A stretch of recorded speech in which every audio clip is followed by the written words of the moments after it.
একবার ভাবুন তো, আজ থেকে প্রায় 100 বছর আগে পৃথিবীটা কেমন ছিল। তখন ছিল না স্মার্টফোন, ছিল না ইন্টারনেট, এমনকি টেলিভিশনও ছিল অধিকাংশ মানুষের কল্পনার মতো।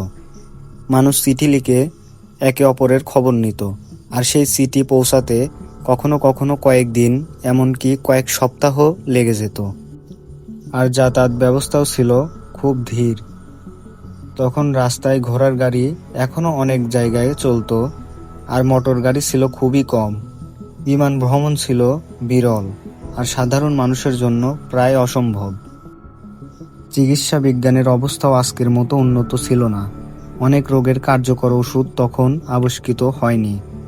ফলে আজ যে রোগগুলো সহজেই চিকিৎসা করা যায়, সেগুলো তখন অনেক মানুষের প্রাণ কেড়ে নিত। বিনোদনের প্রধান মাধ্যম ছিল রেডিও, নাটক, বই আর সিনেমা হল।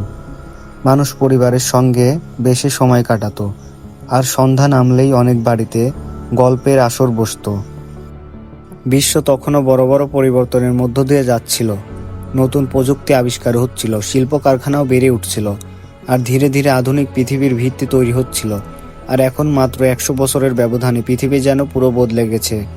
আর একটি ছোট্ট স্মার্টফোন দিয়েই আমরা পৃথিবীর যে কোনো প্রান্তের মানুষের সঙ্গে মুহূর্তেই কথা বলতে পারি, কাজও করতে পারি।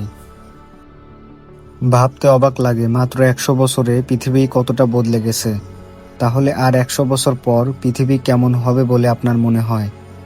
আপনার মতামত কমেন্টে লিখে জানান।